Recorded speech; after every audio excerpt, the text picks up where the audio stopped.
Sea of Thieves' progression is entirely based around cosmetics. From ships, to weapons, to shovels, to clothing, there are many different earnable skins in the game.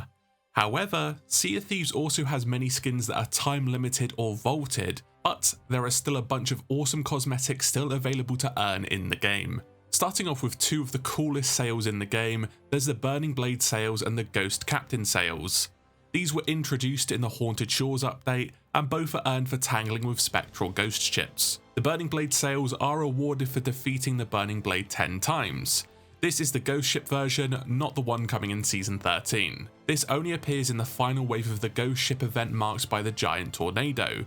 So essentially, complete this 10 times and you gain access to these legendary sails. You can also get the Ghost Captain sails for selling 50 Captain Skulls of the Damned. One of these is dropped if you complete the Ghost Fleet World event or for defeating the Ghost Captain in the Ghost Ship Order of Souls voyage. This is quite a mean feat, so completing the voyages is the best option if you're solely trying to get these sails, or you've already obtained the Burning Blade ones. Up next we have the Ancient Vault sails and the Ancient Tribute sails. Both of these sails depict images from the Ancients, a mysterious race of people who lived in the Sea of Thieves hundreds of years ago. The Ancient Vault sails are earned by returning 50 chests of Ancient Tribute to the Gold Hoarders. These chests are found in vaults at the end of the Gold Hoarder Wayfinder voyages, or usually at the end of treasuries and shrines. 50 does sound like quite a lot, but it will go by quickly if you often visit shrines.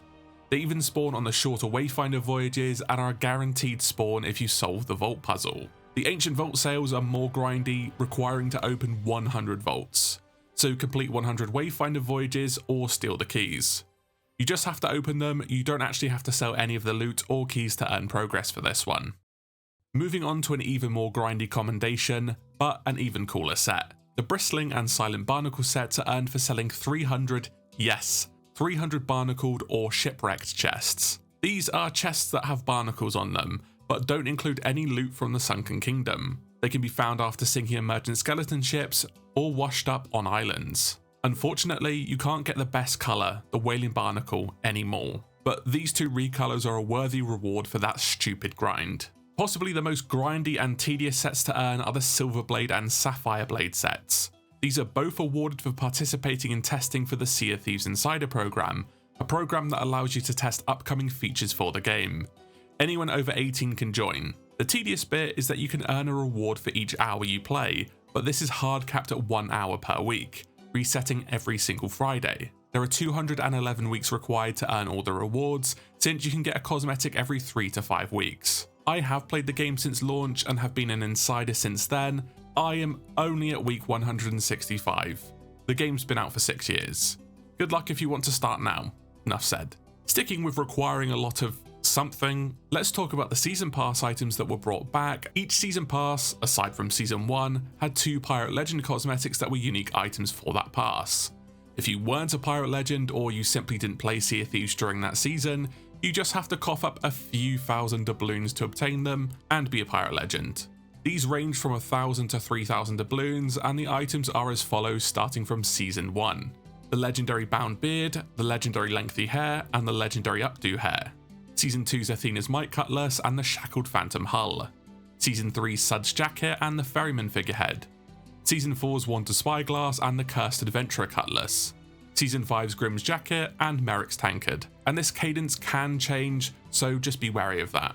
The same pattern applies to any of the seasonal clothing sets. They will release with the corresponding Pirate Legend items. Again, with all clothing items up until Season 5 currently available for doubloons. Some awesome standalone cosmetics that are also available as part of the old Season Passes are also in the stores, so have a browse and save those doubloons, but some standouts include the Ballista Eye of Reach, the Banjo of Banishment, the Painted Hurdy-Gurdy, and the Ruby Stinger Cutlass.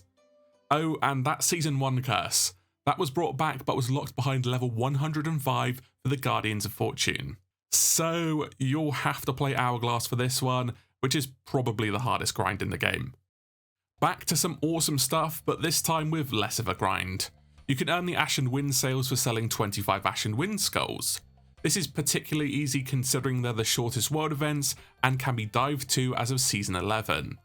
They are also dropped by the Fort of Fortune Ashen Lords. This used to be a bit easier, as you can dig up these skulls in the Fort of Fortune event as one of the rewards for defeating the Skeleton Captains. These sails are often not seen and can allow your ship to stand out. If you also defeat 25 Ashen Lords, you can get a 2-for-1 combo and buy the Seared Forsaken Ashes clothing, which can be bought from the stores. If you defeat any 25 Ashen Lords, you don't even need to sell their skulls.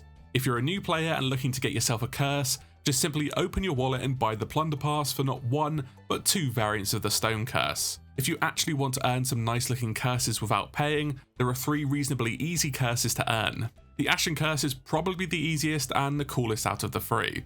I'm not biased at all. You just have to complete the Heart of Fire Tall Tale commendations. This does require 3 completions, but the Catacombs do have 3 unique pathways, making each experience somewhat interesting. Then you just have to find the 5 journals. After that, you can net yourself this sick curse.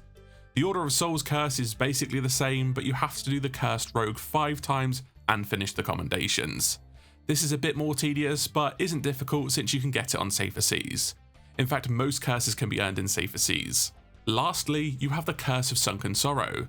This curse has you find all the journals in the Sunken Kingdom shrines, which unlocks the Voyage, the Legend of the Sunken Kingdom, which has you travel to 3 of the shrines in the footsteps of the Gold Hoarders.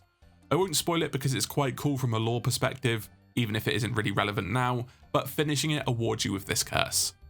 Changing the tone to some stupidly easy cosmetics, you can earn the Sunshine Parrot set in around 5 minutes.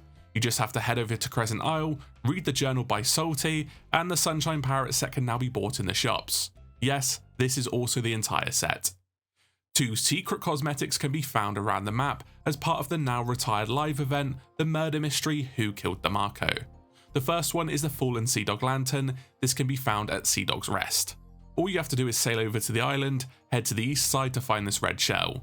Jump in the water and swim until you find this chest. Open it up and you can find the Fallen Sea Dog Lantern. If you head over to Crooked Masts, you can find the other cosmetic. You just have to head over to this skeleton here in the cage and pick it up. You earn yourself Lassetti Spyglass, which has a unique skull and bones pattern on the lens. It's not particularly practical, but it is pretty swish. If you're on the lookout for some sick tattoos, Umbra can hook you up. For completing various Legends of the Sea commendations, you can earn a variety of tattoo sets from her. These commendations are easy to earn and very laid back. You just have to sail around the map and find mementos to the community members. It's great for just a chilled evening on safer seas. You can get Umbra's Chronicle tattoo set for finding all 45 of them, and all 10 of Umbra's journals, which also award doubloons. This tattoo set is really cool for relatively chilled out commendations, but do be warned, there is a lot of sailing involved. Maybe you can do some fishing in the meantime. In a similar vein, you can earn the items from the Glitterbeard set. Glitterbeard was a way of memorializing a rare employee called James White, who unfortunately passed away in 2020. To unlock the cosmetics, you have to read Glitterbeard's journals. To get the sails, all you have to do is read the journal in the taverns. This is the same journal across the 6 main taverns. The Cannon Flare is unlocked for reading all the journals, and the very exceptional Glitterbeard's Beard is unlocked for finding Glitterbeard's hideout, which involves a very special ritual that is a bucket list for any Sea of Thieves player. This scene is pure magic, so I won't spoil it, but you can find guides online to complete it. And yes, it is worth all the hassle it entails. And there we have it, a mix of different cosmetics you can still earn in Sea of Thieves, from easy peasy ones to some respectable grinds. And unrespectable grinds, I'm talking about you barnacled chests. What cool cosmetics do you like that can still be earned in the game? Please let me know down in the comments.